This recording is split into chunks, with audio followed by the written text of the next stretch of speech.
Let's talk about theoretically, how could a blood test diagnose a brain injury? Well, when there's injury to tissue, for example, there's blood tests that can diagnose heart attack, because when certain things happen, there's going to be these biomarkers left behind, so evidence that something has occurred.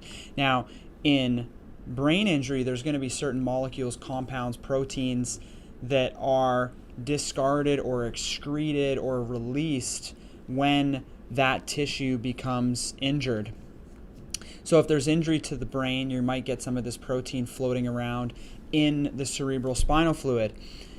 Now, to get at the cerebral spinal fluid, you have to do a spinal tap. That is quite an invasive procedure, painful, and there's also some risks of infection and some other nasty stuff. And so that's not really a good tool, right? We're not going to have every athlete after the game getting spinal taps to try and see if they have these proteins in their CSF. But blood is obviously easier to get at. I mean, a lot of blood tests are simple to do. They're not extremely invasive, but if you could find these markers in blood, then that would be fantastic. The issue, though, is the blood-brain barrier. So your central nervous system and your systemic immune system are two separate things. So stuff that is in the brain and CSF, you have a completely different immune profile that's in the brain than you do kind of floating around in your circulation. And the thing that keeps them separate is that blood-brain barrier. And there's only certain things that are allowed to cross.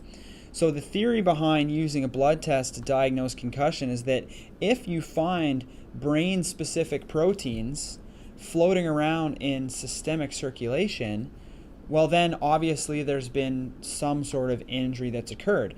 But then the question becomes, has that injury happened to the brain, or has that injury happened to the blood-brain barrier? So if the injury, and then it comes down, well, sorry about that, I'm going to backtrack a little bit. All of that is hinged on which tissue has more kind of tensile strength. So if you can injure the brain easier than you can injure the blood-brain barrier, that means that you could have brain injury or concussion without having any damage to the blood-brain barrier, which means nothing would actually be excreted.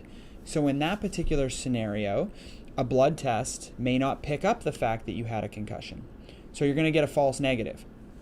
On the flip side of that, if we consider that the blood-brain barrier may be injured easier than the brain itself, then you have the possibility where you've had injury to the blood-brain barrier, no brain injury specifically, but you're still going to get some brain-specific protein that may have leaked into systemic circulation. You may pick it up when there's been no injury. Now, there's some other problems with biomarkers for concussion specifically. So the injury is mild. So in more severe forms of brain injury, we have elevation of a lot of these biomarkers, which is where this idea kind of came from, is that, well, if they're present in severe brain injury, maybe they're present in mild brain injury. But the fact is the injury and concussion as a mild brain injury is so minimal that you're not going to get a release of a huge amount of these proteins. So your concentration is going to be much, much less. And trying to find that limited concentration in your entire circulatory system with a little tube of blood is difficult. And so it makes it very hard to pick up some of these things, and we don't really have the most sensitive measures yet in order to be able to measure this stuff, especially in those small quantities.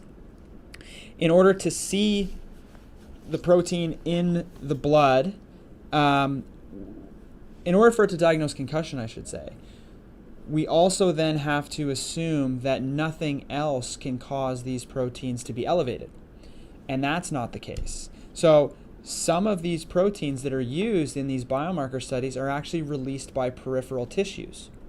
So musculoskeletal injuries, damage to peripheral nerves can release some of these compounds. So if every concussion causes kind of a whiplash injury to occur, which it does, you're going to have soft tissue injury. If soft tissue injury causes a release of some of these biomarkers, well then what are you really looking at? Because you do a blood test, you draw the blood, and now all of a sudden it shows positive findings, but you don't know really which tissue or which compound has been injured. So that's a problem.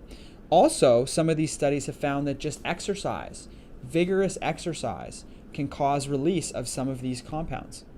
And there was actually a study that was done out of University of Toronto by Alex Di Battista, published in Frontiers of Physiology about 6 months ago. They tested 12 different biomarkers before and after a 2-week high-intensity interval training program, and they found elevated levels in 10 out of the 12. So just with exercise.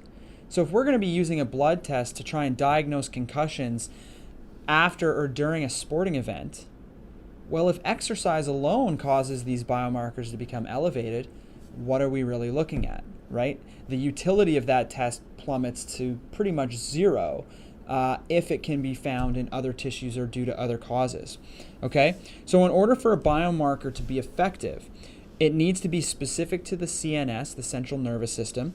It should be only released in response to injury, meaning that exercise shouldn't elevate it, otherwise you're going to get these confounding variables that are difficult to control for. And then we also need to develop methods that are able to detect even the slightest and smallest concentrations of this molecule. These three things have not been met yet by the level of science and evidence that we currently have.